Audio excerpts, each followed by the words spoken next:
আমার আল্লাহ পাক বলেছেন, কোরআন তেলাওয়াত করতে গিয়ে যারা ব্যস্ত থাকে, কোরআন তেলাওয়াত করতে করতে যারা আমার কাছে হাত পেতে কিছু চাওয়ার সময় পায় না, যারা আমার কাছে হাত পেতে কিছু চায়, তাদের থেকে তেলাওয়াতকারীদেরকে আমি রব্বুল আলামিন বেশি করে দেই। সুবহানাল্লাহ।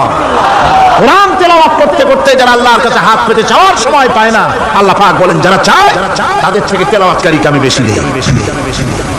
আমার বন্ধুগণ, শুধু তাই নয়, এই কোরআনে কারীম যারা তেলাওয়াত করবে, আমল করবে, কিয়ামতের দিন তার মা বাবার মাথার উপরে আল্লাহ রাব্বুল আলামিন, আবু দাউদ শরীফের হাদিসে এসেছে, তার মা বাবার মাথার উপরে নূরের টুপি পরিধান করানো হবে।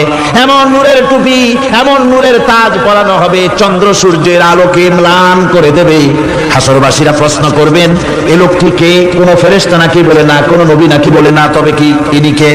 জবাব হবে, ইনি হচ্ছেন সেই ব্যক্তি যিনি তার সন্তানদেরকে কোরআন শিখিয়েছিলেন। কোরআন শিখানোর কারণে আল্লাহ রাব্বুল আলামিন তার মা বাপের মাথার উপরে নূরের টুপি পরিধান করে হাসরের ভিতরে মর্যাদা দিলেন। কিয়ামতের দিন দুনিয়া মর্যাদা পাওয়া যাবে, আখিরাতেও মর্যাদা পাওয়া যাবে যদি কোরআনে কারীমকে তেলাওয়াত করা যায়, আমল করা যায়, বোঝা যায়, তাহলে এই সমস্ত নিয়ামত আল্লাহ পাক দান করবেন। সুতরাং এই এত বড় নিয়ামত থেকে আমরা যেন কেউ বঞ্চিত হয়ে না যায়। কোরআন হচ্ছে এমন এক কিতাব যার তাফসীর লেখা হয় নাই। পৃথিবীতে এমন কোনো ভাষা নাই, পৃথিবীর উল্লেখযোগ্য সবগুলি ভাষায় কোরআনে কারীমের তাফসীর লেখা হয়েছে, কিন্তু কোন মুফাসসির আজ পর্যন্ত কথা বলেন নাই যে আমি যে তাফসীর লিখছি এর চাইতে ভালো তাফসীর আর কেউ লিখতে পারেও না, আর পারবেও না। এটা শেষ, আর তাফসীর লেখা লাগবে না। এই কথা কেউ বলতে পেরেছে? জোরে বলেন, পেরেছে? পারে নাই। তার কারণ কি? আল্লাহ রাব্বুল আলামিন বলেন, قُلْ لَوْ كَانَ الْبَحْرُ مِدَادًا لِكَلِمَاتِ رَبِّي لَنَفِدَ الْبَحْرُ قَبْلَ أَن تَنفَدَ كَلِمَاتُ رَبِّي وَلَوْ جِئْنَا بِمِثْلِهِ مَدَدًا। আল্লাহ পাক বলেন, নবী আপনি বলুন, আমার রবের কথাগুলি লেখার জন্য যদি সমুদ্রের পানিগুলি, সমুদ্রের সমস্ত পানিগুলি যদি কালিতে পরিণত হয়ে যায়, আর আমার রবের কথাগুলি যদি লেখা শুরু হয়ে যায়, আমার রবের কথাগুলি লেখার পূর্বে সমস্ত সমুদ্রের পানিগুলি শেষ হয়ে যাবে, তারপরে যদি আবার সমুদ্র ভরে দেওয়া হয়, আরো যদি লেখা হয়, তবুও আমার রবের কথা লেখা শেষ হবে না। আল্লাহ রাব্বুল আলামিন বলেন, ولو أن ما في الأرض من شجرة أقلام والبحر يمده من بعده 7 أبحر ما نفدت كلمة الله। আল্লাহ রাব্বুল আলামিন বলেন, মা নাফিদাত কালিমাতুল্লাহ। আল্লাহ পাক বলেন, 7টা সমুদ্রের পানি যদি একত্রিত করা হয়, 7টা সমুদ্রের পানি যদি এক জায়গায় করা হয়, এই পানিগুলি যদি কালিতে পরিণত হয়ে যায়, আর পৃথিবীর সমস্ত গাছগুলি যদি কলমে পরিণত হয়ে যায়, ওই গাছগুলি দিয়ে যদি ওই পানির কালি দিয়ে আমার প্রভুর কথা, আল্লাহ রাব্বুল আলামিনের কোরআনের কথা যদি লেখা শুরু হয়ে যায়, লিখতে লিখতে সমস্ত পানিগুলি, গাছগুলি শেষ হয়ে যাবে, আল্লাহ পাকের কালামের ব্যাখ্যা লেখা শেষ হবে না। মা নাফিদাত কালিমাতুল্লাহ, আল্লাহর কথা লেখা শেষ হবে না। এত বড় বিরাট আজিম কিতাব আল্লাহ পাক আমাদেরকে দান করেছেন। সুবহানাল্লাহ বলেন। এই কিতাবের এত বড় গুরুভার আল্লাহ রাব্বুল আলামিন বলেছেন, লাউ আনজালনা হাযাল কুরআন আলা জাবালিন লারাআইতাহু খাশিআন মুতাসাদ্দিআন মিন খাশিয়াতিল্লাহ। আমি যদি এই কোরআনকে পর্বতের উপরে নাযিল করতাম, তাহলে তুমি দেখতে পেতে আমার ভয় ভীত সন্ত্রস্ত হয়ে পাহাড়গুলো চূর্ণ বিচূর্ণ হয়ে যেত। এত বড় আসিম কিতাব আমি তোমাদেরকে দান করেছি, যার গুরুভার বহন করতে কেউ রাজি হয়নি, পাহাড় পর্বত কেউ রাজি হয়নি, মানুষ রাজি হয়েছে। এই মানুষের উপরে আমি এটা অবতীর্ণ করেছি, গোটা বিশ্ববাসীর সামনে এই কিতাব আমি দিয়েছি তোমাদেরকে, এর দ্বারা হেদায়েত তোমরা গ্রহণ করবে। কিয়ামতের দিন আল্লাহর এই বিরাট নিয়ামত আমাদেরকে দান করলেন, আমরা এই নিয়ামতের না শুকর করেছি। অর্থাৎ এই কোরআনকে আমরা ব্যবহার করেছি, সঠিকভাবে করি নাই, বেঠিকভাবে করেছি।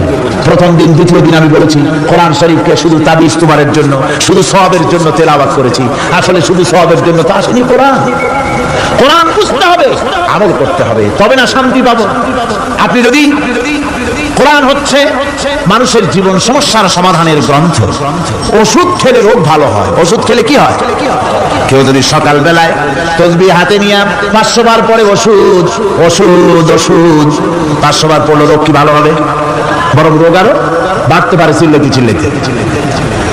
শীতের জন্য লেপ্টায় না দিয়া কেউ যদি চিল্লাইতে থাকে, জিকির করে লেপ্ত শোক লেপ্ত শোক লেপ্ত শোক, শীত কি বন্ধ হবে নাকি? পানির পিপাসায় ছটফট করে মানুষ যদি চিল্লায় পানি পানি পানি পানি পানি, পানির পিপাসা আরো বাড়বে। তাহলে কি বোঝা গেল? পিপাসা লাগলে পানি পান করতে হবে, শীত লাগলে কম্বলটা গায়ে দিতে হবে, রোগ হলে ওষুধটা খেতে হবে, তাহলে সব সমস্যার সমাধান হবে।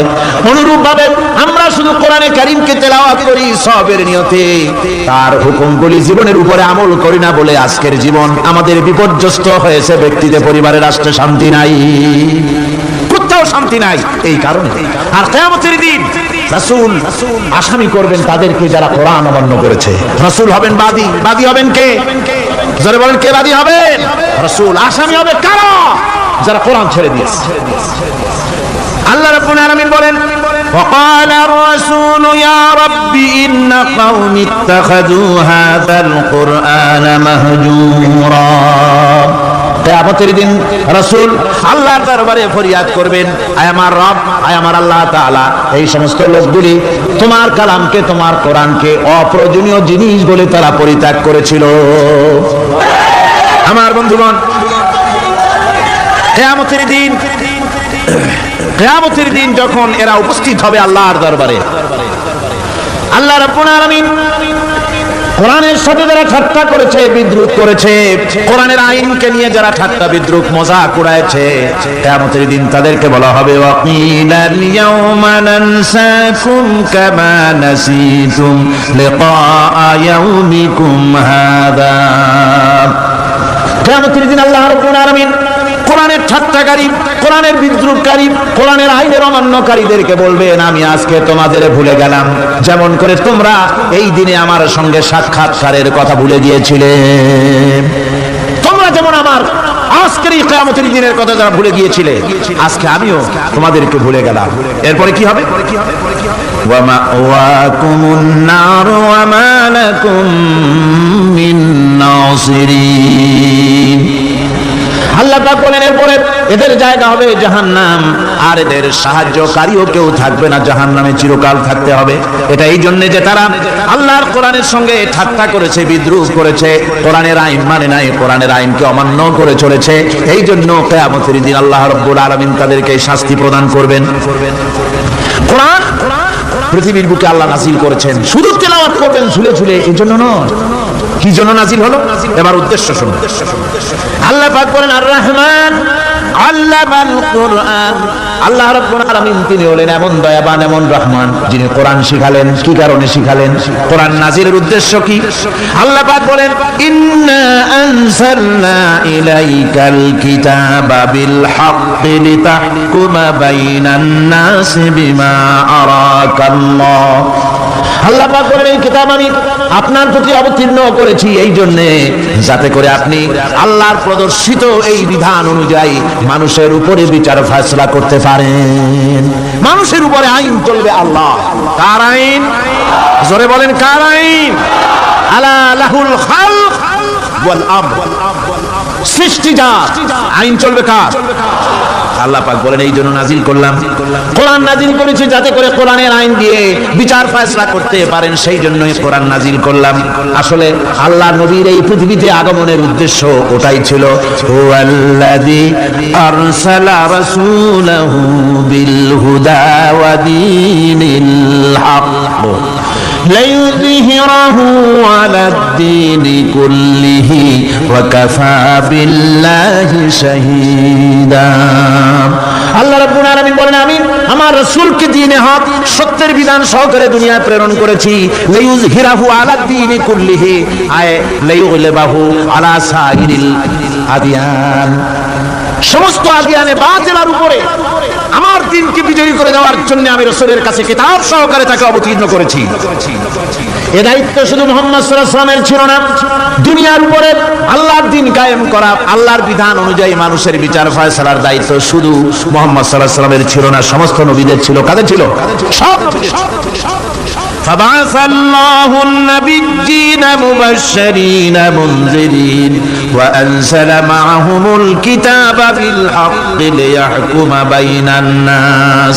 আল্লাহ পাক বলেন সমস্ত নবীদের কাছে আমি কিতাব অবতীর্ণ করেছি এই জন্য যে তারা সহজ এবং সোজা পথে যারা চলতে চায় তাদেরকে তিনি সুসংবাদ দিবেন, আর বাঁকা পথে যারা চলবে তাদেরকে তিনি জাহান্নামের ভীতি প্রদর্শন করবেন। আর আমি তার উপরে যে কিতাব অবতীর্ণ করেছি এই কিতাব দিয়ে জনগণের উপরে বিচার ফয়সালা করবে, আইন চলবে আল্লাহর কিতাব দিয়ে। আইন চলবে কি দিয়ে? আল্লাহর কিতাব দিয়ে। আল্লাহর কিতাব অনুযায়ী জনগণকে পরিচালিত করবেন। এই জন্য আমি এই কোরআনকে নাজিল করেছি, অতীত ওই কিতাবগুলি নাজিল করেছি। কুল ইয়া আইয়ুহান নাসু ক্বাদ জাআকুমুল হাক্কু মির রাব্বিকুম। আল্লাহ পাক বলেন নবী আপনি বলে দেন, আপনি বলুন হে মানব সকল, আল্লাহর পক্ষ থেকে তোমাদের জন্য মহাসত্য এসেছে, এই মহাসত্য যদি অনুসরণ করো তোমাদের জন্য কল্যাণকর হবে। ওমান দাল্লা ফা ইন্নামা ইয়াদুল্লু আলাইহা। আর যদি কোরআনকে অমান্য করো, আল্লাহর কিতাবকে অমান্য করো, তাহলে তোমাদের জন্য অকল্যাণ হবে। আজ আপনারা বলেন আল্লাহর কিতাবের আইন কি আমাদের দেশে চলে? কোরআনের আইন কি চলে? চলে না।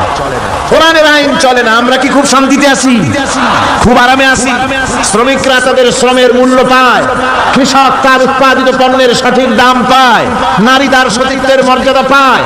জনগণ কি আরামে ঘুমাতে পারে না? জনগণ রীতিমতো দুবেলা পেট পুরে সমস্ত জনগণ খেতে পারে।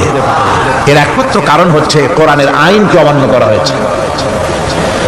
ভালো করে কান পেতে শুনুন, আল্লাহ রাব্বুল আলামিন কোরআনে কারীমের মধ্যে পরিষ্কার করে বলেছেন ওয়া মান লাম ইয়াহকুম বিমা আনজালাল্লাহু ফাউলাইকা হুমুল কাফিরুন। যারা নাকি আমার দেওয়া বিধান অনুযায়ী, কোরআন অনুযায়ী যারা বিচার ফয়সালা করে না, ফাউলাইকা হুমুল কাফিরুন, ফাউলাইকা হুমুল যালিমুন, ফাউলাইকা হুমুল ফাসিকুন। যারা আমার দেওয়া বিধান অনুযায়ী বিচার ফয়সালা করে না তারা কাফির, তারা জালিম, তারা ফাসিক। সুতরাং এই এর ভিতরে এই জুলমের মধ্যে জালিমদের অন্তর্গত, ফাসিকদের অন্তর্গত হয়ে বাংলাদেশের বহু মুসলমান, পৃথিবীর বহু এলাকার মুসলমান এর মধ্যে লিপ্ত হয়ে আছে। কোরআনের আইন চালু না করলে পরে, কোরআনের আইন না মানলে পরে জালিম হতে হবে, কাফির হতে হবে, ফাসিক হতে হবে। অর্থাৎ যতখানি না মানবে ততখানি এই বিশেষণে বিভূষিত হতে হবে। এক শ্রেণীর লোক আছে যারা বলে বেড়ান ধর্ম আর রাজনীতি আলাদা। বলেন কিনা? জোরে বলেন, বলে কিনা? ধর্ম আর রাজনীতি আলাদা। তারা বলেন ধর্ম, আমরা ধর্ম নিরপেক্ষ থাকতে চাই। তারা কি থাকতে চায়? ধর্ম নিরপেক্ষ থাকতে চায়। কোরআনে কারীমে এই ধর্ম নিরপেক্ষবাদীদের ব্যাপারে কোরআন কি বলছে শুনুন। আল্লাহ রাব্বুল আলামিন বলেন আলাম তারা ইলাল্লাযীনা ইয়াজউমুনা আন্নাহুম আমানু বিমা উনজিলা ইলাইকা ওয়া মা উনজিলা মিন ক্বাবলিক।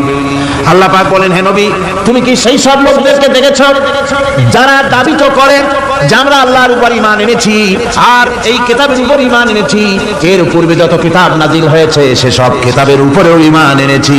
ধর্মনিরপেক্ষবাদীরা তারা তো বলে না যে আল্লাহ মানি না, কোরআন মানি না, এই কথা বলে না? ওটা বলে কি বলে? সেই বলা কথাটাই আল্লাহ এখানে অনেক আগে বলে রেখেছেন। ওরা বলে যে আমরা অবশ্যই আল্লাহকে মানি, আল্লাহর কিতাব মানি, এর পূর্বে যত কিতাব নাজিল হয়েছে সেগুলোও মানি। তবে ইউরিদুনা আইয়াতাহাকামু ইলাত তাগুত, তারা চায় তাদের জীবনের সমস্ত সমাধান সমস্যার জন্য তাগুতের কাছে যেতে চায়। তাগুতকে, আল্লাহকে বাদ দিয়ে তারা যেতে চায় কোথায়? তাগুতের কাছে। জোরে বলেন কিসের কাছে যেতে চায়? তাগুতের কাছে। তাগুত বলে কারে?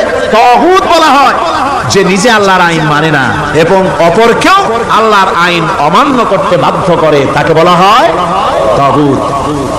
ওরা বলে ধর্ম আর রাজনীতি আলাদা। কোরআন মানি কিন্তু কোরআনের আইন মানি না। ওরা কোরআন মানে ঠিকই, বলে যে কোরআন মানি, কিন্তু কোরআনের আইন মানে। তাহলে এই মানি বলার অর্থটা কি, এর মূল্যটা কোথায়? কোরআন যদি মানো তো কোরআন বলেছে সুদ খেও না, আমাদের দেশে সুদ চলছে না। কোরআন বলেছে বিবিকে পর্দায় রাখো, পর্দায় কি রাখা হচ্ছে? কোরআন বলেছে ওজনে কম দিও না, তা কি মানা হচ্ছে? কোরআন বলেছে আমার আইন দিয়ে দেশ শাসন করো, তা কি করা হচ্ছে? সুতরাং ধর্মনিরপেক্ষ মতবাদ যেটা, এই মতবাদটা কোরআনের দৃষ্টিতে কুফরি মতবাদ। ধর্মনিরপেক্ষ মতবাদ কি? জোরে বলেন, ধর্মনিরপেক্ষ মতবাদ কি? কোন মুসলমান, যে ব্যক্তি নিজেকে মুসলমান বলে দাবি করে, ধর্মনিরপেক্ষ মতবাদ সে বিশ্বাস করতে পারে না। জায়েজ নাই, হারাম। আফাতুমিনুনা বিবাদিল কিতাব ওয়া তাকফুরুনা বিবাদ। তোমরা কোরআনের কিছু অংশকে মেনে নিবে আর কিছু অংশকে করবে অস্বীকার। এটা যদি করো দুনিয়ার জীবনে পাবে দুনিয়ার জীবনে জিল্লতি আসবে, লাঞ্ছনা আসবে, আর কিয়ামতে পাবে জাহান্নামের শাস্তি।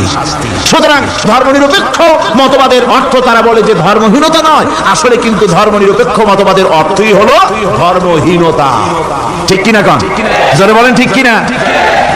এই ধর্মনিরপেক্ষ মতবাদ আমাদের দেশের জন্ম হয় নাই, এর জন্ম হয়েছে ইউরোপ সভ্যতায়। প্রাচীন ইউরোপ সভ্যতায় এর জন্ম হয়েছিল, সেখান থেকে তার আন্ডা বাচ্চা ভারতে এসেছিল। ভারত থেকে এই আন্ডা বাচ্চার কিছু অংশ 1972 সালে তদানীন্তন সরকারের মাথার উপরে ভারত চাপিয়ে দিয়েছিল। সেই ধর্মনিরপেক্ষ মতবাদ 1972 সনের সংবিধানে লেখা হলো, কিন্তু 1982 সনে যখন সংবিধান আবার অ্যামেন্ডমেন্ট করা হলো, তখন ধর্মনিরপেক্ষতার কপালে ঝাঁটা মেরে বিদায় করা হয়েছে। বাংলাদেশে ধর্মনিরপেক্ষ মতবাদ চলতে পারে না। ধর্মনিরপেক্ষ মতবাদের কথা আমাদের দেশে তারাই বলে যারা 72 সনে ক্ষমতায় ছিলেন। তারা ধর্মের সাথে কি ব্যবহার করেছেন আমরা ভুলে যাই নাই, আপনারা ভুলে গেছেন। 1972 সনে দেশের সমস্ত বিশ্ববিদ্যালয়ের মনোগ্রাম থেকে ইকরা বিসমি রাব্বিকাল্লাযী খালাক রাব্বি জিদনি ইলমা কোরআনে কারীমের এই আয়াতকে বিদায় করে দেওয়া হয়েছিল। শাসনতন্ত্রের শিরোনামে বিসমিল্লাহকে গ্রহণ করা হয় নাই। শুধু তাই নয়, কোরআনে কারীম যেখানে তেলাওয়াত করা হয়, তখনকার সময় রেডিওতে, টেলিভিশনে, ওই 72 থেকে 3 বছর, এবং এখনো সেই দলটি মিটিং করতে গিয়ে, কোন জায়গায় কিছু করতে গিয়ে, আগে কোরআন শরীফ, তারপরে গীতা, তারপরে বাইবেল, এগুলি হচ্ছে মুনাফিকের লক্ষণ। কিসের লক্ষণ? যেখানে যেই টেবিলে, যেই মঞ্চে কোরআন তেলাওয়াত হয়, বাইবেল গীতা পড়া হারাম, পড়া হতে পারে না। কোরআনের চাইতে শ্রেষ্ঠ কিতাব আল্লাহর দুনিয়া আছে? সমস্ত কিতাবকে রাদ করেছে কোরআন। হযরত ওমর রাদিয়াল্লাহু তাআলা রাসূল করিম সাল্লাল্লাহু আলাইহি ওয়াসাল্লামের কাছে গিয়ে তাওরাতের একটা পাতা পড়তেছিলেন। হযরত আবু বকর রাদিয়াল্লাহু তাআলা সেখানে চলে এলেন। এসে দেখেন রাসূল করিম সাল্লাল্লাহু আলাইহি ওয়াসাল্লামের চেহারা মোবারক লাল হয়ে গিয়েছে গুসায়। হযরত আবু বকর বললেন, ওমর, তুই যদি এর থেকে মরে যেতিস, তুই যদি এর থেকে মরে যেতিস, তুই যদি এর থেকে মরে যেতি। 3 বার বললেন। হযরত ওমর শিউরে উঠলেন, হতচকিত হয়ে উঠলেন। আবু বকর আমাকে মরার কথা বলছেন কেন? তিনি তাকিয়ে দেখেন রাসূল করিম সাল্লাল্লাহু আলাইহি ওয়াসাল্লামের চেহারা মোবারক গুসায় লাল হয়ে গেছে। হযরত ওমর বলছেন, ইয়া রাসূলুল্লাহ, আমার এবং আমার পিতা মাতার জীবন আপনার কদম মোবারকে উৎসর্গ হয়ে যাক। আমি অপরাধ করেছি, কি অন্যায় করেছি হুজুর আমাকে বলুন। হুজুর বলছেন, ওমর, তুমি যে তাওরাতের পাতা আমার সামনে পড়তেছো, এই তাওরাত যার উপরে নাজিল হয়েছিল, সেই মুসা আলাইহিস সালাম যদি আজকে বেঁচে থাকতেন, তাহলে আমার উম্মতের ভিতরে শামিল হয়ে যাওয়া তার জন্য ফরজ হয়ে যেত। অতীতের সমস্ত কিতাবকে রদ করা হয়েছে, সমস্ত শরীয়তকে বন্ধ করা হয়েছে। সুতরাং কোন মুসলমানের প্ল্যাটফর্মে যেখানে কোরআন তেলাওয়াত হয়, বেদ, বাইবেল, গীতা পড়া হারাম। সেখানে এই মুনাফিকরা তাও করে থাকে। আমার মুসলমান ভাইয়েরা, নজরুল ইসলাম কলেজের ইসলাম শব্দ বাদ দিয়ে নজরুল কলেজ করা হয়েছিল। সলিমুল্লাহ মুসলিম হলের মুসলিম শব্দ বাদ দিয়ে শুধু সলিমুল্লাহ হল করা হয়েছিল। তার মানে ধর্ম এদের পরিচয় আগুন জ্বালিয়ে দেয়। ইসলামের নাম বরদাস্ত হয় না, কোরআনের নাম বরদাস্ত হয় না। আর বরদাস্ত হয়নি বলেই আল্লাহ পাক তার ইন্তেকাম নিয়েছেন। আমার বক্তব্য হচ্ছে কোরআনে কারীম পৃথিবীতে এসেছে শাসন করতে দুনিয়াকে। তার মধ্যে রয়েছে রাজনীতি, অর্থনীতি, সব কিছু। এই বিচার ফয়সালা কোরআন থেকে যারা গ্রহণ করে না, রাসূলকে যারা বিচারক মানে না, তাদের সম্পর্কে আল্লাহ পাক কি বলছেন শুনুন।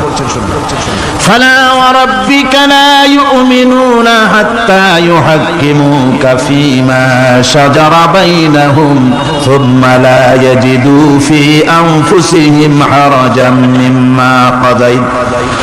মিম্মা কাদাইতা ওয়া ইউসাল্লিমু তাসলিমা। আল্লাহ রাব্বুল আলামিন বলেন, ফালা ওয়া রাব্বিক, কখনো নয় হে নবী, আপনার রবের কসম, কখনোই নয়, ওরা মুমিন নয় যারা নাকি তাদের জীবনের সব কিছুর ব্যাপারে যতক্ষণ পর্যন্ত আপনাকে বিচারক না মানে, আপনার দেওয়া ফয়সালাকে গ্রহণ না করে, এবং আপনি বিচার করার পর ফয়সালা দেওয়ার পরে এটার উপরে দ্বিধাহীন চিত্তে মেনে যতক্ষণ না নিবে, ততক্ষণ পর্যন্ত তারা যত ঈমানের দাবি করুক, তারা আসলে মুমিন না। এ ফতোয়া কার? এ ফতোয়া কার? আল্লাহ রাব্বুল আলামিনের ফতোয়া। কখনো মুমিন হতে পারবে না যারা রাসূলুল্লাহকে ফয়সালাকারী হিসেবে গ্রহণ না করবে, কোরআনকে সংবিধানের উৎস হিসেবে গ্রহণ না করবে। কোরআন এসেছে আইনের কিতাব হিসেবে পৃথিবীর মানুষকে পরিচালিত করার জন্য। আজ এই কোরআনের আইন যারা মানে সেখানে শান্তি পায়, কোরআন যেখানে মানে না সেখানে শান্তি হয় না। আল্লাহ পাক পরিষ্কার বলেছেন কোরআনের আইন মেনে চলে, আর যারা এই কোরআনকে অমান্য করবে তাদের শাস্তি কি হবে? আল্লাহ পাক বলেন, আল্লাযীনা কাযযাবু বিল কিতাবি ওয়া বিমা আরসালনা বিহি রুসুলানা ফাসাউফা ইয়ামালুন। আল্লাহ পাক বলেন, আমি যে কিতাব নাজিল করেছি, এই কিতাবকে যারা মিথ্যা মনে করে, কিতাবকে যারা অস্বীকার করে, কোরআনের আইন যারা মানে না, আমি যে রাসূলের উপরে যা নাজিল করেছি সেগুলির উপরে যারা ঈমান আনে না, এগুলিকে যারা মানে না, তাদের জন্য এর পরিণতি তারা খুব শীঘ্রই টের পাবে। খুব শীঘ্রই তাদেরকে পরিণতি দেওয়া হবে। কিয়ামতের দিন তাদেরকে আল্লাহ রাব্বুল আলামিন জাহান্নামে প্রবেশ করাবেন। কোরআনের অমান্যকারীদের জায়গা কোথায় হবে? কোথায় হবে তাদের জায়গা? জাহান্নামের ভিতরে হবে। সুতরাং আমরা কোথায় যেতে চাই? জাহান্নামে না জান্নাতে? বেহেশতে যদি যেতে চাই, দুনিয়ায় যদি শান্তি চাই এবং আখিরাতে যদি মুক্তি পেতে চাই, তাহলে আমাদেরকে কোরআনের আইনকে মানতে হবে। কিসের আইন মানা লাগবে? কোরআনের আইন মানতে হবে। কোরআনে কারীমের নাজিল হলো, আল্লাহ পাক যে কোরআন আমাদের শিখালেন, আর রহমান আল্লামাল কোরআন, যে কোরআন তিনি আমাদের শিখালেন, এই কোরআন নাজিলের পদ্ধতি ছিল মদিনা এবং মক্কা। রাসূলের মক্কি জিন্দেগিতে কিছু নাজিল হয়েছে, আর মদনী জিন্দেগিতে নাজিল হয়েছে কিছু। মক্কা শরীফে যেগুলি নাজিল হয়েছে সে সূরাগুলো ছিল তাওহীদ, রিসালাত এবং আখিরাতের উপরে নির্ভর করে। আর মদনী সূরা যেগুলি ছিল সেগুলি ফৌজদারি দণ্ডবিধি, উত্তরাধিকারী আইন, তারপরে যাকাত, ফসল, যুদ্ধ, সন্ধি, বন্দী, এরপরে রয়েছে স্বরাষ্ট্রনীতি, পররাষ্ট্রনীতি, অর্থনীতি, জীবন পরিচালনার সমস্ত বিধি আর ব্যবস্থা মদনী জিন্দেগির সূরাগুলিতে, অবতীর্ণ সূরাগুলিতে আল্লাহ রাব্বুল আলামিন নাজিল করেছেন। কোরআন শরীফ মানুষের সকল সমস্যার সমাধান দিয়েছে। এখানে আমি এখন তার কিছু নমুনা পেশ করছি আপনাদের সামনে, আপনাদের বোঝার জন্য যে কোরআন। অনেকে বলে যে কোরআনের তাফসীরের ভেতরে রাজনীতির আলোচনা হয়। রাজনীতি সেইটুক করি যেটুকুন আল্লাহ কোরআনে করেছেন। যেরকম আলহামদুলিল্লাহ, এর থেকে বাড়ায় কিছু বলি নাকি? না, কোরআন যেটুকুন করেছে, রাসূলুল্লাহ যেটুকুন করেছে, একজন মুসলমান হিসাবে তা করা আপনার আমার জন্য কি? সুন্নত, নফল। ওটা করা কি জোরে কর? এটা করা আমাদের জন্য ফরজ। সেই জন্য আমি কিছু নমুনা পেশ করছি আপনাদের সামনে, বুঝতে পারবেন যে কোরআন শুধু নামাজের কথা নিয়ে আসে নাই। কোরআনের মধ্যে আয়াত সংখ্যা কত? ৬,৬66। এটা ঠিক না, কিছু কম আছে। ৬,০০০ কয়েক শত, ভালো করে গুণে দেখা দরকার। তো এই যে আয়াতে কারিমা যেগুলি রয়েছে, এর মধ্যে মাত্র ৫০০ আয়াত হচ্ছে হুকমে শরঈ। ভালো করে শোনো, ৫০০ আয়াত আদেশ এবং নিষেধ জাতীয়। এটা করো, ওটা করো না, এটা হালাল, ওটা হারাম, এ হলো ৫০০। এই যদি ৫০০ হয় তাহলে বাকি ৬,০০০ কি? বাকি ৬,০০০ ইতিহাস, দর্শন, বিজ্ঞান, রাজনীতি, অর্থনীতি, সমাজনীতি, উত্তরাধিকারী আইন, পররাষ্ট্রনীতি, স্বরাষ্ট্রনীতি, মানুষের জীবনে যা দরকার, ইহকাল, পরকাল, কবর, হাসর, মিজান, সিরাত, জান্নাত, জাহান্নাম, সব কিছু আল্লাহ পাক বাকি হাজার হাজার আয়াতের মধ্যে বলেছেন। তো 500 আয়াতের পরিচিতি আমাদের জানা আছে, নামাজ, রোজা, হজ, যাকাত, হালাল, বৈধ, অবৈধ ইত্যাদি সম্পর্কে। কিন্তু বাকি আয়াতগুলিতে আমাদের জীবন পরিচালনার ব্যাপারে আল্লাহ পাকের কথা শুনুন, কিভাবে এই কথাগুলি আল্লাহ পাক আমাদের বলছেন। বিচার পদ্ধতি সম্পর্কে শুনুন। কোরআন যে বিচার পদ্ধতি আমাদেরকে দিয়েছেন, নিরঙ্কুশ ন্যায় বিচারের কথা কোরআন বলেছে। কোরআন বলেছে বিচার হতে হবে কি ধরনের? ওয়াইদা হাকামতুম বাইনান নাসি আন তাহকুমু বিল আদল। কোরআন শরীফ বলেছে তোমরা যখন লোকদের মাঝে বিচার ফয়সালা করবে তখন অবশ্যই সুবিচার করবে, জাস্টিস, ন্যায় বিচার করবে। এই ন্যায় বিচার করতে গিয়ে তোমার সামনে যদি বিজাতীয় কোনো লোক আসামি হয়ে দাঁড়ায়, অমুসলিম, তখন বিচারটা কিভাবে করবে? কোরআনে কারীম বলছে ওয়ালা ইয়াজরিমান্নাকুম শানাআনু কওমিন আলা আল্লা তা'দিলু। কোন বিশেষ শ্রেণীর বিচার কাজ করতে গিয়ে, কোন বিশেষ শ্রেণী বা জাতির বিচার কার্য পরিচালনা করতে গিয়ে তাদের প্রতি বিদ্বেষ যেন তাদেরকে তুমি যেন জুলুম করে না বসো, তখন যেন তুমি ইনসাফ করতে পারো, তাদের উপরে জুলুম করবে না। সে যদি তোমার জাতের লোক না হয়, বিচার করতেছে, তুমি বিচারক হিসাবে সঠিক বিচার করবে, বিচারের মানদণ্ডকে কখনো খেলাধুলা করবে না, ভালো সুবিচার করবে। এটা হচ্ছে কোরআন কারীমের কথা। আর আত্মীয় স্বজনের বিচার সম্পর্কে বলা হচ্ছে যে তোমরা বিচার নিয়ে, সুবিচার নিয়ে তোমরা দাঁড়াও, দণ্ডায়মান হও সুবিচার নিয়ে। মুসলমানেরা তোমরা যখন বিচার করবে তখন এই বিচার করতে গিয়ে ওয়ালাউ আলা আনফুসিকুম আবিল ওয়ালিদাইনি ওয়াল আকরাবিন, সে যদি তোমার নিজের বিরুদ্ধেও যায় বিচার, তা যদি তোমার সন্তান সন্ততি, ভাই ব্রাদার, মা বাপ ইত্যাদির বিরুদ্ধেও যদি চলে যায়, ইয়াকুন গানিয়ান আও ফাকিরান, যদি সে গরিব হয়, যদি সে ধনীও হয়, বিচারের বেলায় কোন রকম তারতম্য করবে না, আপন হোক পর হোক, বিচার করতে হবে সঠিক। এটা কার কথা? আল্লাহর। জোরে বলেন কার কথা? পৃথিবীর কোন ধর্মগ্রন্থের কথা বলেছে? পৃথিবীর কোন জাতি কথা বলেছে? কোরআন বলেছে এই সুবিচারের কথা। সুবিচার করতে হবে, বিচারের বেলায় খবরদার আপন পর এবং কোন ধর্মের লোক এই চিন্তা করতে যেও না। কোরআনে কারীমের রয়েছে, কোরআনে কারীমের মধ্যে রয়েছে ফৌজদারি দণ্ডবিধি, জুডিশিয়াল ল, ফৌজদারি দণ্ডবিধি। এখানে একটা কথা বলে নিতে হয়, আল্লাহর আইন, মূল কথাটা কি? আল্লাহর আইন। আল্লাহর আইনের কথা শোনা মাত্রই এক শ্রেণীর লোকেরা মনে করে আল্লাহর আইন মানি হলো হাত কাটা, আল্লাহর আইনের অর্থই হলো গলা কাটা, আল্লাহর আইনের অর্থই হলো দৌড়া মারা। এটা একটা বাজে কথা। আল্লাহ পাকের আল্লাহকে এইরকম একটা বদমেজাজি দারোগার মতো আল্লাহ যে মানুষ পাইলেই খালি পিটাবে আর হাত কাটবে, একটা কথা হইল? হাত গলা কাটা, এটা কখন সুবিচার প্রতিষ্ঠিত হয়ে যাবে? খাওয়া পড়ার গ্যারান্টি মিলবে, তারপরে যদি কেউ চুরি করে দৃষ্টান্তমূলক শাস্তি দাও হাত কেটে। এর আগে না। মদিনা মুনাওয়ারায় হযরত ওমর রাদিয়াল্লাহু তাআলা আনহুর সময় অনাবৃষ্টির কারণে দুর্ভিক্ষ দেখা দিয়েছিল। তখন হযরত ওমর জাস্টিসদেরকে, ম্যাজিস্ট্রেটদেরকে ডেকে পরিষ্কারভাবে এলান করে দিয়েছিল, এখন যদি কোনো চোর ধরা পড়ে, এই দুর্ভিক্ষ চলাকালীন কোন চোর যদি ধরা পড়ে আর প্রমাণিত হয় পেটের জ্বালায় চুরি করেছে, খবরদার তার হাতকে তোমরা কাটবে না, খবরদার হাত কাটবে না। ইসলাম তো আগে পেটে দেয়, আগে কোথায় দেয়? পেটে, তারপরে দেয় পিঠে, আগে দেয় না। মানুষের খাওয়া পড়া, শিক্ষা, চিকিৎসা, বাসস্থান সবটার গ্যারান্টি দেওয়া হয়। মদিনায় যখন এই গ্যারান্টি এসে গেল, চোরের হাত কাটা আইন মক্কায় নাজিল হয় নাই, নাজিল হয়েছে মদিনা মুনাওয়ারায় রাসূলের মদনী জিন্দেগিতে। কোন সময়? যখন রাসূলুল্লাহ প্রেসিডেন্ট। রাসূলুল্লাহ কি? জোরে কোন রাসূলুল্লাহ কি? রাষ্ট্রপতি। সেই সময় মানুষ দরজা খুলে ঘুমাবার সুযোগ পেল, খাওয়া পড়া, শিক্ষা, চিকিৎসা, বাসস্থানের গ্যারান্টি পেল। এই সময় আল্লাহ রাব্বুল আলামিন তিনি যখন দেখলেন ইসলামী সমাজ ব্যবস্থা কোরআনের আইনের মাধ্যমে মানুষ সব রকমের নিরাপত্তা লাভ করেছে, পেটের সমস্যার সমাধান হয়ে গেছে, তখন আল্লাহ আইন জারি করলেন, আস-সারিকু ওয়াস-সারিকাতু ফাকতাউ আইদিয়াহুমা, চোর পুরুষ হোক আর নারী হোক উভয়ের হাত কেটে দাও। পুরুষ হোক আর নারী হোক, এখন উভয়ের হাত কেটে দাও। দৃষ্টান্তমূলক শাস্তি হোক, যাতে করে এই চুরি আর না কেউ না করে। পেটে খাবার আছে, চাকরি আছে, ওষুধ আছে, শিক্ষা আছে, থাকার মতো জায়গা আছে, এখন চুরি করো কেন? তাহলে বোঝা যাবে এটা নেশায় পরিণত হয়েছে। কি হয়েছে? নেশা। তখন তো আর চোরকে বসায় সেলুট করা আর যাবে না, এখন হাতটা কাটিয়া একটা শাস্তি দিয়ে দাও। আমাদের দেশে কিন্তু চোরের হাত কাটা আইনের ব্যাপারে কোন চোরের আজ পর্যন্ত মিছিল করে না। বাংলাদেশের কোন ছোট ছোট চোর, যেমন তাল চোর, বেল চোর, কচু চোর, ছাতি চোর, জুতা চোর, আর যত ছোট ছোট চোর, এই সব চোরেরা কি কোনোদিন মিছিল করেছে যে চোরের হাত কাটা আইন মানি না, মানবো না? বলেছে কে? কিন্তু এই আইনের বিরুদ্ধে সোচ্চার কারা? কোন চোরেরা? নিশ্চয়ই ছোট চোরেরা না, বড় চোর যারা তাল বেল চুরি করে। হ্যাঁ, বরং কলমের খোঁচা দিয়া সরকারের, জনগণের লক্ষ কোটি কোটি টাকা পকেটস্থ করেন মেহেরবানি করে।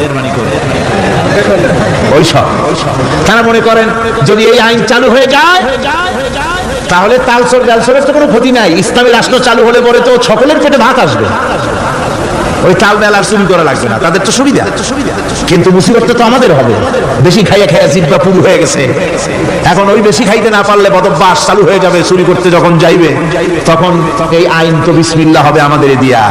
এই জন্য ওনারাই বিরোধিতা করেন চরম ভাবে। আমার বন্ধুগণ, কোরআনের আইন বন্ধ করার ক্ষমতা কারো নাই। আইন চালু হলে পরেই শান্তি আসবে। ওরা বিরোধিতা করছে, ওরা বলছে চোরের হাত কাটা আইন এটা হচ্ছে একটা অমানবিক ব্যাপার। আইনটা কার? আল্লাহ। মানুষগুলি কার? তো তোমারা তো দরদ কেন? মায়ের চাইতে মাসির দরদ বেশি, এটা কি খুব সুলক্ষণ? না, এটা দারুণ কুলক্ষণ। সুতরাং আল্লাহ রাব্বুল আলামিন তার আইন হচ্ছে শাশ্বত আইন। চোরের হাত কাটা আইন অর্থই নয় যে বাংলাদেশ ইসলামী দল যদি ক্ষমতায় আসে পাইকারি দরে চোরের হাত কাটা আরম্ভ করবে না। ততক্ষণ পর্যন্ত আইন চালু হবে না যতক্ষণ পর্যন্ত সমস্ত মানুষ তাদের কর্মসংস্থান না হবে, খাবার না পাবে, চাকরি বাকরি না হবে, খেয়ে পরে খাওয়া পড়া, শিক্ষা, চিকিৎসা, বাসস্থান সবটার গ্যারান্টি মিলবে, তারপরে আইন চালু হবে। আগে না। আল্লাহ রাব্বুল আলামিন ফৌজদারি দণ্ডবিধি আওতার ভিতরে চোরের কি শাস্তি হবে তা বললেন। নরহত্যার শাস্তি কি হবে তাও আল্লাহ পাক এখানে বলছেন, ইয়া আইয়ুহাল্লাযীনা আমানু কুতিবা আলাইকুমুল কিসাসু ফিল কাতলা। আল্লাহ পাক বলেন তোমাদের প্রতি নরহত্যার শাস্তি স্বরূপ কিসাস নির্দিষ্ট করা হয়েছে, অর্থাৎ হত্যার বদলে হত্যা করা। একজন মানুষ আর একজন মানুষকে হত্যা করেছে, কোরআনের আইন হচ্ছে ওকেও হত্যা করা। কি সুন্দর আইন, সুবহানাল্লাহ পড়েন। তাহলে কি হবে? রেডিও, টেলিভিশনে, পত্র পত্রিকার মাধ্যমে যদি খবর ছড়ানো হয় যে হত্যাকারীর বিচার হবে কোরআনের আইন অনুযায়ী, প্রকাশ্য রাজপথে হত্যাকারীকে তাকেও যদি হত্যা করে দেওয়া হয়, এই দৃশ্য উপস্থিত জনতা যত দেখবে, পত্র পত্রিকায় খবর পাবে, টেলিভিশনের পর্দায় দেখতে পাবে, যারা দেখলো এই সব লক্ষ লক্ষ জনতার ভেতরে মানুষ হত্যা করার দুঃসাহস আর আসবে? আল্লাহ পাক বলছেন এটা হচ্ছে মানুষের ইহসাস, এর মধ্যে রয়েছে মানুষের জীবন। এরপরে নরহত্যার শাস্তি আল্লাহ পাক এভাবে কোরআনে কারীমের মধ্যে বললেন। জিনার শাস্তি, الزانية والزاني فاجلدوا كل واحد منهما 100 جلدة। আল্লাহ রাব্বুল আলামিন বলেন জিনাকারিনী পুরুষ, জিনাকারিনী নারী আর জিনাকারা পুরুষ তাদের শাস্তি হচ্ছে উভয়কে 100 করে দৌড়া মারা, প্রাণদণ্ড দিয়ে দেওয়া। এই শাস্তি যদি হয় জিনা বন্ধ হয়ে যাবে, বিবাহ সহজ হবে। ইসলামী রাষ্ট্র হলে পরে জিনা করা কঠিন হবে, বিবাহ করা সহজ হয়ে যাবে। এটা হচ্ছে কোরআনের আইনের সুন্দর বিধান। জিনার শাস্তি, চোরের শাস্তি, নরহত্যার শাস্তি জুডিশিয়াল লয়ের আওতায়, ফৌজদারি দণ্ডবিধির আওতায় এগুলি পড়ে। এগুলি সব কোরআন শরীফে আছে না নাই? আছে কিনা? তাহলে কি করে আপনি বলবেন আপনি ধর্ম নিরপেক্ষ? আপনি শুধু ধর্ম আপনার ব্যক্তিগত ব্যাপার আর রাজনীতি একটা আলাদা ব্যাপার। এবারে আল্লাহ রাব্বুল আলামিন মদ পান সম্পর্কে, যারা মদ পান করবে, জুয়া খেলবে যারা, তাদের সম্পর্কে মদ্যপায়ীদের ব্যাপারে আল্লাহ পাক বলছেন, ইন্নামাল খামরু ওয়াল মাইসিরু ওয়াল আনসাবু ওয়াল আজলামু রিজসুম মিন আমালিশ শাইতানি ফাজতানিবুহু। আল্লাহ পাক বলেন নিঃসন্দেহে মদ, জুয়া এবং পাশাম, এই সমস্ত খেলাকে, এই সমস্ত জিনিসকে নাপাক ঘোষণা করা হয়েছে। এগুলি সব হতেছে শয়তান কর্তৃক উদ্ভাবিত নোংরা কাজ। এগুলি শয়তানের কাজ। মদ আর জুয়া কার কাজ? জোরে বলেন কার কাজ? শয়তানের কাজ। সুতরাং ফাজতানিবুহু, এর থেকে তোমরা ফিরে থাকো। আল্লাহ বলছেন মদ এবং জুয়া মানুষকে আল্লাহর জিকির থেকে ফিরায় রাখে। ফাহাল আনতুম মুনতাহুন, এগুলি শোনার পরেও কি তোমরা এর থেকে ফিরে থাকবে না? এবার আল্লাহ রাব্বুল আলামিন ওজনে কম দেওয়া সম্পর্কে বলছেন, যারা ব্যবসায়ী, অনেক ব্যবসায়ী আছে, ব্যবসা করতে গিয়ে ধর্ম ব্যক্তিগত ব্যাপার, ব্যবসার মধ্যে ধর্ম নিতে চাই না। কয় যে ধর্ম দারুণ পবিত্র জিনিস, এত পবিত্র, শুধু মসজিদে থাকবে, শুধু মাদ্রাসায় থাকবে, আমার জীবনের বিস্তীর্ণ অঙ্গনে ধর্ম ঢুকতে পারবে না। তার মানে ভাবখানা এই, আল্লাহ এবং রাসূলকে বলে দেওয়া হচ্ছে, হে আল্লাহ, হে রাসূল, তোমাদের উপরে 144 জারি করে দিলাম, শুধু মসজিদে আর খানকায় থাকো, মাদ্রাসায় থাকো, আমাদের জীবনের বিস্তীর্ণ অঙ্গনে তোমাদের কোনো প্রবেশের অধিকার নাই। জোরে কর নাউযুবিল্লাহ। আল্লাহ পাক মানুষের জীবনের সকল ক্ষেত্রে আইন চলবে আল্লাহ। ইনিল হুকমু ইল্লা লিল্লাহ। আইন চলবে কার? আল্লাহ রাব্বুল আলামিন বলেন ওজনে কম দিও না। ওয়াউফুল কাইলা ইযা কিলতুম ওয়াজনু বিল কিসতাসিল মুস্তাকিম। মেপে যখন কোনো জিনিস দিবে পরিমাপে কম দিবে না, ওজন করে যখন দিবে ওজনেও কম দিবে না। আল্লাহ পাক কোরআনে কারীমের মধ্যে সুন্দর করে সব কথা বলে দিলেন, ওজনে কম করো না, পরিমাপে কম করো না, সঠিকভাবে এটাকে দিও। ইয়াতীমের মাল সম্পর্কে কোরআন বলছে, ওয়ালা তাকরাবু মালাল ইয়াতীমি ইল্লা বিল্লাতী হিয়া আহসান। ইয়াতীমের মাল ভক্ষণ করা তো দূরের কথা, এর নিকটবর্তী হয় না। তবে হ্যাঁ, ইয়াতীম বয়সপ্রাপ্ত হওয়া পর্যন্ত যদি আমানত রাখো সেটা ভিন্ন কথা, কিন্তু ইয়াতীমের মালকে ভক্ষণ করো না অবৈধভাবে। ইয়াতীমের মালের সুরক্ষার জন্য আল্লাহ পাক বলে দিলেন। অশ্লীলতা সম্পর্কে, আজকে সমাজে অশ্লীলতা চলছে, বেহায়ামি, নগ্নতা চলছে, এ সম্পর্কে আল্লাহ পাক বলছেন, কুল ইন্নামা হারামা রাব্বিয়াল ফাওয়াহিশা মা যাহারা মিনহা ওয়া মা বাতান। আল্লাহ পাক বলেন, হে নবী আপনি বলে দেন, আমার প্রভু নিঃসন্দেহে প্রকাশ্য এবং অপ্রকাশ্য সব রকমের নির্লজ্জতা এবং পাপাচারকে নিষিদ্ধ ঘোষণা করেছেন, হারাম করে দিয়েছেন। প্রকাশ্য এবং অপ্রকাশ্য সব রকমের পাপাচারকে, নির্লজ্জতাকে আল্লাহ পাক নিষেধ করেছে। আজকে আমাদের দেশের টেলিভিশনে যে সমস্ত নির্লজ্জ বিজ্ঞাপন দেওয়া হয়, নারী দেহের যে সৌন্দর্য প্রদর্শনী করা হয়, এ কি কোনো মুসলমান দেশের করা উচিত? কোন মুসলমানদের জন্য এটা কি বৈধ? আজ নির্লজ্জতা, বেহায়ামি ছড়িয়ে পড়ছে চতুর্দিকে। আল্লাহ পাক নিষেধ করছেন, হারাম করে দিয়েছেন। প্রকাশ্য অপ্রকাশ্য সব রকমের নির্লজ্জতা আল্লাহ পাক। তাদের কাছে মজা লাগে কবিতা পাঠের আসর, গানের আসর, পুঁথি পাঠের আসর, নাচ, নাটক, গল্প ইত্যাদি তাদের কাছে মজা লেগেছে। আমার কোরআনকে তারা ছেড়ে আপনার কোরআনকে তারা উপহাস করেছে। এই উপহাস করার কারণেই মুসলমানদের এই চরম অবনতি। আল্লামা ইকবাল বলেছেন, वो ज़माना में मुअज़्ज़ब थे मुसलमान होकर और तुम मुखार बने हो तारिके कुरआन होकर। সে যুগের মানুষেরা কোরআনকে সম্মান করে দুনিয়ার বুকে মর্যাদা তারা পেয়েছিলেন, আর আজকে কোরআনকে না মেনে কোরআন থেকে দূরে সরে গিয়ে মানুষেরা আজ চরমভাবে জিল্লতির মধ্যে পড়ে গিয়েছে। কাজী আল্লাহ রাব্বুল আলামিনের নবী কিয়ামতের দিন মামলা দায়ের করবেন, বড় মুশকিল হয়ে যাবে মুসলমানদের জন্য, বিপদে পড়ে যেতে হবে। সেজন্য রসুল যে মামলা দায়ের করবেন, ওই মামলায় যেন আমরা আসামি না হয়ে যাই, তার জন্য আমাদের দায়িত্ব হলো কোরআন পড়তে হবে, কোরআন বুঝতে হবে, আর কোরআন অনুযায়ী নিজেদের জীবনকে পরিচালিত করতে হবে। যারা এই কোরআনকে মানবে না, কোরআনের ফয়সালা অনুযায়ী জীবনের ফয়সালা করবে না, তাদের সম্পর্কে আল্লাহ পাক বলেছেন, ওয়ামান লাম ইয়াহকুম বিমা আনজালাল্লাহু ফাউলাইকা হুমুজ জালিমুন। যারা এই কোরআন দিয়ে, বিধান দিয়ে বিচার ফয়সালা করে না, তারা জালিম। তারা জালিম, তারা কাফের, তারা ফাসিক, যারা নাকি কোরআন দিয়ে বিচার ফাসলা করে না। সুতরাং কোরআনের একটি রাজ কায়েম করার জন্য চেষ্টা করতে হবে, সম্মিলিতভাবে চেষ্টা করতে হবে, যাতে করে সমাজে কোরআনের রাজ কায়েম হয়ে যায়। শুধু তেলাওয়াতের মাধ্যমে নয়, বরং বাস্তবে কোরআনকে জমিনে প্রতিষ্ঠার জন্য সর্বাত্মক প্রচেষ্টা চালাতে হবে মুসলমানদেরকে। আমরা কি সেই প্রচেষ্টা চালাতে রাজি আছি? জোরে বলেন, রাজি আছি? আল্লাহ রাব্বুল আলামিন বলেন, আমি প্রত্যেক নবীর জন্য দুষ্কৃতকারীদেরকে দুশ্মন বানায় দিয়েছি, অর্থাৎ এই দুশ্মনী চলতে থাকবে। হঠাৎ করে ফেরেশতারা এসে জমিনে দিন কায়েম করে দিয়ে যাবেন, এই জন্য সংগ্রাম করতে হবে, এই জন্য কষ্ট করতে হবে।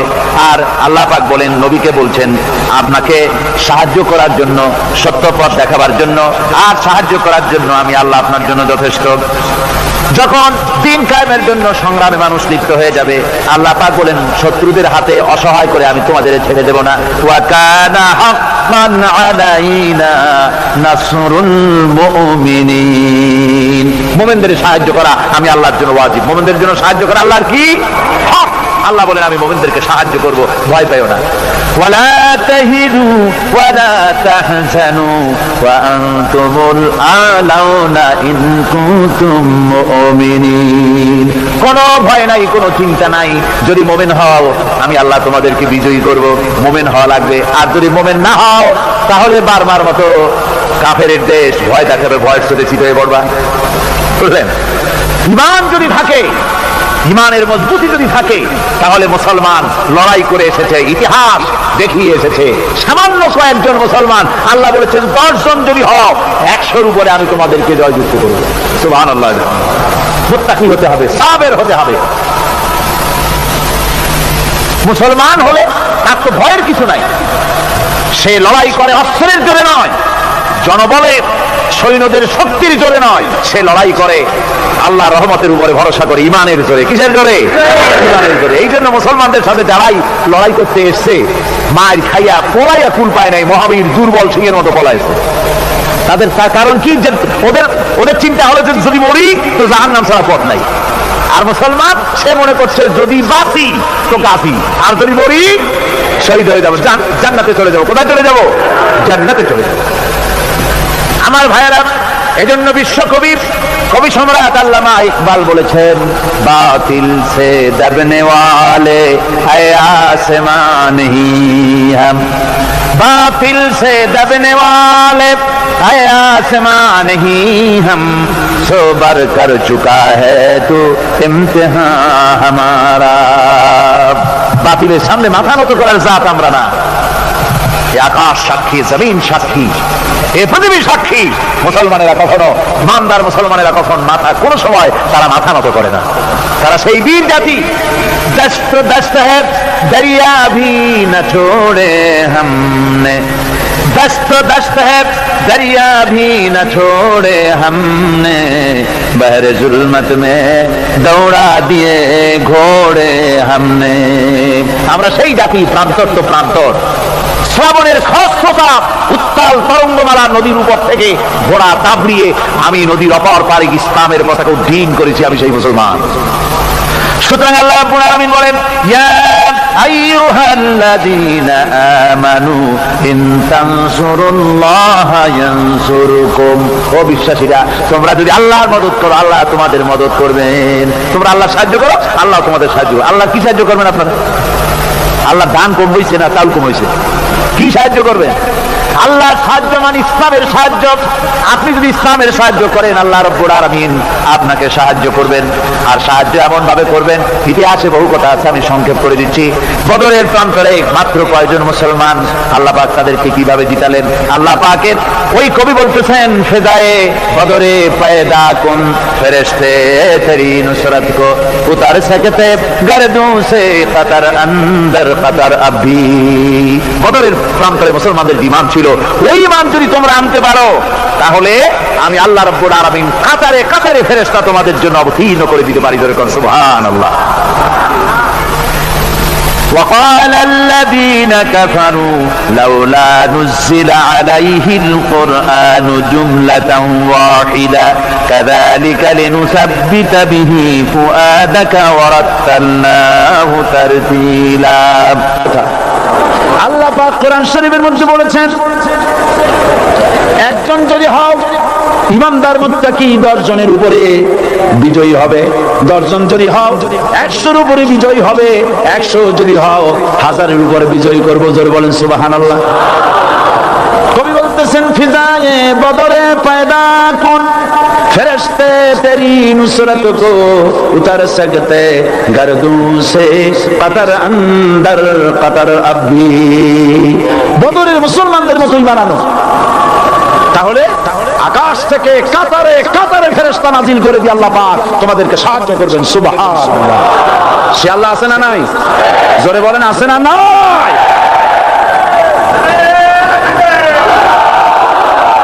সেই আল্লাহ রাব্বুল আলামিন কোরআনে কারীমের ভিতরে আয়াতুল কুরসির মধ্যে বলে দিয়েছেন, আল্লাহু লা ইলাহা ইল্লা হুয়াল হাইয়ুল কাইয়্যুম। প্রাণ খুলে সবাই পড়েন, বসা মানুষ দাঁড়ানো মানুষ। আল্লাহু লা ইলাহা ইল্লা হুয়াল হাইয়ুল কাইয়্যুম। আল্লাহ রাব্বুল আলামিন, তিনি ছাড়া কোনো ইলাহ নাই, তিনি সার্বভৌমত্বের মালিক, কেউ নাই আল্লাহ ছাড়া। এই কথা মানুষকে ঘোষণা করতে হবে, ঘাবড়াবার কারণ নাই। এর অর্থ এই নাই যে আপনারা কালেমার দাওয়াত দিবেন আর রাষ্ট্র শক্তি আপনাদের পিটাইতেই থাকবে, আপনার কোনদিন আপনার সুদিন ফিরে আসবে না। বিষয়টা কেমন না, আমার আল্লাহর ওয়াদা শুনুন, ওয়ালা তাহিনু ওয়ালা তাহজানু ওয়া আনতুমুল আলাউনা ইন কুনতুম মুমিনিন। মুমিন যদি হও আমি তোমাদেরকে বিজয় দান করব। সুবহানাল্লাহ বলেন। আজ যদি আমাদের উপরে বিপদ এসে থাকে তাহলে তার একমাত্র কারণ পূর্ণাঙ্গ ঈমানের অভাব আমাদের মধ্যে রয়েছে, ঠিক কিনা? আজ পৃথিবীতে সব থেকে মার খায় কারা? চিল্লায় বলো। আলজেরিয়ায় কারা? বসনিয়ায় কারা? চেচনিয়ায় কারা? প্যালেস্টাইনে কারা? যুরিবাত আলাইহিমুয যিল্লাতু ওয়াল মাসকানা ওয়া বাউ বিগাদাবিন মিনাল্লাহ। আল্লাহর গজব আসবে, ইহুদিরা পৃথিবী থেকে নিশ্চিহ্ন হবেই হবে ইনশাআল্লাহ। দেখেছেন তাকায়া প্যালেস্টাইনে ইসরায়েলিরা হেলিকপ্টার, গানশিপ, কামান, বোমা নিক্ষেপ করছে, আর প্যালেস্টাইনের শিশু কিশোর যুবকেরা ইহুদিদের নিক্ষিপ্ত বোমা আর কামানের মোকাবেলা করতেছে পাথর দিয়ে।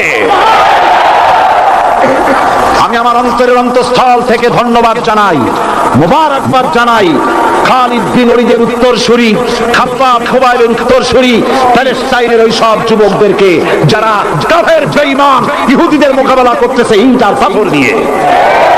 আর আমি আমার অন্তরের অন্তঃস্থলে সমস্ত ঘৃণা দিয়ে আমি ধিক্কার জানাই পৃথিবীর মুসলিম শাসকদেরকে, যারা মুসলমানদের মার দেখে চুপ করে যারা বসে আছে।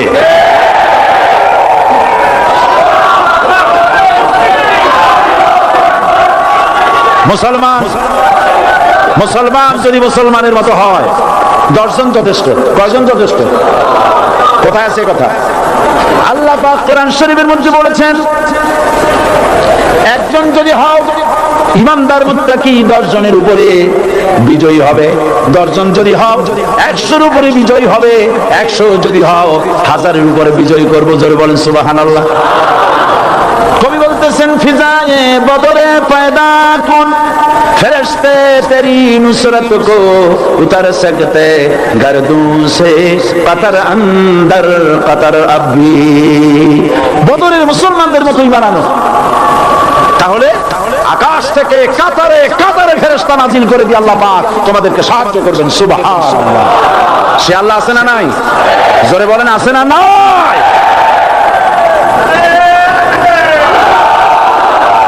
সেই আল্লাহ রাব্বুল আলামিন কোরআনের কারীমের ভিতরে আয়াতুল কুরসির মধ্যে বলে দিয়েছেন আল্লাহু লা ইলাহা ইল্লা হুয়াল হাইয়ুল কাইয়্যুম। প্রাণ খুলে সবাই পড়েন, বসা মানুষ দাঁড়ানো মানুষ।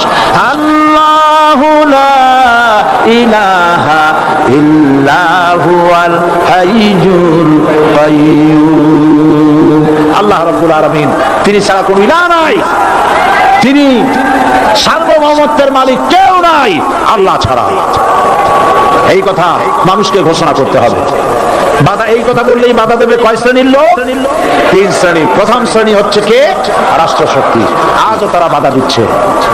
আল্লাহর আইন দিয়ে দেশ চালাও, তারা তাদের মন মর্জি মোতাবেক আইন দিয়ে দেশ চালাবে। আল্লাহ পাক বলছেন আলা লাহুল খালকু ওয়াল আমরু, সৃষ্টি যা আইন চলবে তা।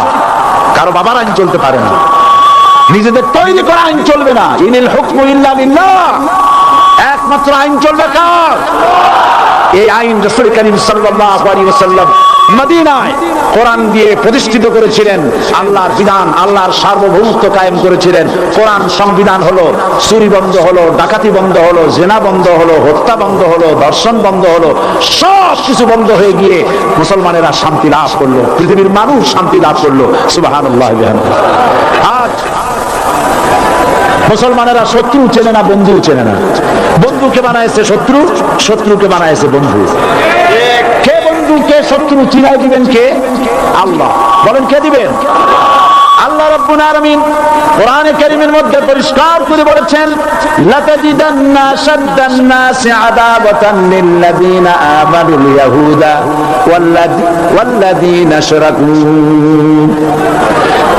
আল্লাহ পাক বলছেন, হে রাসূল, মানুষের ভিতরে 2টা শ্রেণী মুমিনদের জন্য সবথেকে জঘন্য দুশমন। কয়টা শ্রেণী? 2টা। একটা হলো ইহুদ, আর একটা হলো মুশরিক। একটা হলো ইহুদি, আর একটা হলো মুশরিক। এটা হলো তোমাদের দুশমন। আর আজ আমাদের দেশে, পৃথিবীর বিভিন্ন দেশে মুসলমানেরা মুশরিকদের সঙ্গে সম্প্রীতি বাড়াচ্ছে, মুসলমানদের সাথে শত্রুতা বাড়াচ্ছে। তো দুনিয়ার ময়দানে আপনি যা কামাই করবেন, এখানে রেজাল্ট আউট হবে, এখানে আপনি পাবেন ফল, এখানে পাবেন। যা করবেন, এখানে গাছ লাগাবেন, ফল লাগাবেন, এখানে পাবেন। আর আল্লাহর জন্য যেটা করবেন, সেটার ফল, সেটার রেজাল্ট কিয়ামতে বাইর হবে। সুবহানাল্লাহ। এখানে পরীক্ষা দিয়ে যদি কেউ ফেল করে, ম্যাট্রিক পরীক্ষা দিয়ে ফেল করেছে, ফাজিল পরীক্ষা দিয়ে ফেল করেছে, আবার পরীক্ষা দিয়ে পাস করার সুযোগ আছে। আবারও ফেল করেছে, আবারও পরীক্ষা দিয়ে পাস করার সুযোগ আছে। 10 বার যদি ফেল করে, আরো 10 বার পরীক্ষা দিয়ে পাস করার সুযোগ আছে। কিন্তু কিয়ামতের দিন আল্লাহ রাব্বুল আলামিনের জীবনের পরীক্ষায় কোনো মানুষ যদি আল্লাহর আদালতে ফেল করে বসে একবার, দ্বিতীয়বার পরীক্ষা দেওয়ার আর কোনো সুযোগ নাই। এই পৃথিবীতে যদি কেউ নিম্ন আদালতে মামলায় হেরে যায়, জজ কোর্টে করবে, যদি হেরে যায় হাইকোর্টে করবে, হেরে গেলে আপিল করবে সুপ্রিম কোর্টে, সুপ্রিম কোর্টেও যদি হেরে যায় তাহলে প্রেসিডেন্টের কাছে আপিল করবে। সুযোগ আছে কয়েকবার। কিন্তু কিয়ামতের দিন জীবনের আদালতে কোনো মানুষ যদি একবার ফেল করে বসে, জীবনের মামলায় যদি একবার হেরে যায়, দ্বিতীয়বার আপিল করার আর কোনো জায়গা নাই। সে আখিরাতে রেজাল্ট আউট হবে। আমরা সব মরে যাব, আমরা সব কি হব? সব মরে যাব। আল্লাহ পাক আমাদেরকে উঠাবেন না। মানুষকে কবরে রাখার সময় আমরা কি বলি? মিনহা খালাকনাকুম, জানেন না? পড়েন, মিনহা খালাকনাকুম ওয়া ফিহা নুঈদুকুম ওয়া মিনহা নুখরিজুকুম তারাতান উখরা। এই মাটি দিয়ে তোমাকে তৈরি করা হয়েছিল, এই মাটির মধ্যে রেখে গেলাম, এর থেকে আবার তোমাকে উত্থিত করা হবে। কে বলতেছেন এ কথা? আল্লাহ পাক বলছেন, আল্লাহ তাআলা বলছেন। কি নিষ্ঠুর এই পৃথিবী! ভেবে দেখেছেন কি একবারও কি ভেবে দেখেছেন এই পৃথিবী কত নিষ্ঠুর? এই সন্তান সন্ততি সব একটি মোহ, একটি মায়া, একটি মহব্বত, একটি প্রতারণা। যে বইয়ের জন্য হারাম ইনকাম করেছেন, যে সন্তানদের জন্য হারাম ইনকাম করেছেন, জান দিলেন, রক্ত দিলেন, জীবন দিলেন, সারা রাত কষ্ট করেছেন, জলগুলি করেছেন। যখন মরে গেলেন, যে বাচ্চাটা আপনি কোলে না নিলে কলিজা ঠান্ডা হয় না, সেই বাচ্চা বলবে, মাকে বলবে, মা বাপের লাশ যে রুমে আছে আমার সেখানে নিও না, আমার ভয় করে। ঠিক কিনা? স্ত্রীও আরো দু একজন লোক না হলে লাশের ঘরে থাকতে পারবে না, তারও ভয় করবে। থাকলে বড়জন মা থাকতে পারে, বাপ থাকতে পারে। যাকে বিবাহ করার পর অনেক সন্তান আছে, মা বাপকে সবে দেখতে পারে না, বল কথা মতো মার সাথে কথা বলা বন্ধ করে দেয়। হয়তো কুমিল্লা এরকম নাও থাকতে পারে, বইতে নালিশ করছে, মার সাথে কথা বলে, আবার বলে এই বুড়িটা মরে না কেন? নাউজুবিল্লাহ, নাউজুবিল্লাহ। বুড়িটাকে মরার কথা বলতেছো তুমি? তোমার ছোট্টবেলায় যখন তোমার টাইফয়েড হয়েছিল, অসুখ করেছিল, গরিব বাবা, বাড়িতে ল্যাপ নাই, খাতা নাই, তোষক নাই, সেই জায়গায় মা তার কাপড় বিছায় দিয়া বুকের উপরে নিজের শরীরের উষ্ণতা দিয়া বাঁচায় রাখার চেষ্টা করেছে, নিজে না খেয়ে খাওয়াইছে, অসুখ সারে না। মা ওই বিমস্য বাচ্চার স্নানে তার মাথার কাছে বসে তাহাজ্জুদের নামাজ পড়ে কোরআন শরীফ তেলাওয়াত করে, চোখ দিয়া পানি পড়ে আর বলতে তাকে, রব্বুল আলামিন আমার জীবনটারে দিয়ে আমার কলিজার টুকরার সন্তানটারে বাঁচাইয়া দাও। যেই মা নিজের জীবন দিয়া সন্তান বাঁচাইতে চাইল, সেই সন্তান আজকে বউ পাইয়া মাকে ভুলে যায়, মায়ের সাথে খারাপ ব্যবহার করে। আল্লাহ রাব্বুল আলামিন বলেছেন, মা বাবার সঙ্গে খারাপ ব্যবহার করো না, ভালোবাসায় কথা বলো। ওয়াকুল লাহুমা কাওলান কারীমা, সম্মান সূচক কথা বলো। মা বাবার জন্য দোয়া করো আমার কাছে। কে বলতেছেন? আল্লাহ তাআলা বলছেন, দোয়া করো আমার কাছে এই ভাষায়, রব্বিরহামহুমা কামা রাব্বায়ানি সাগীরা। পড়েন সবাই, রব্বিরহামহুমা কামা রাব্বায়ানি সাগীরা। আয় আমার রব, আমার মা বাপ যেমন ছোটবেলায় আমাকে অত্যন্ত যত্ন করে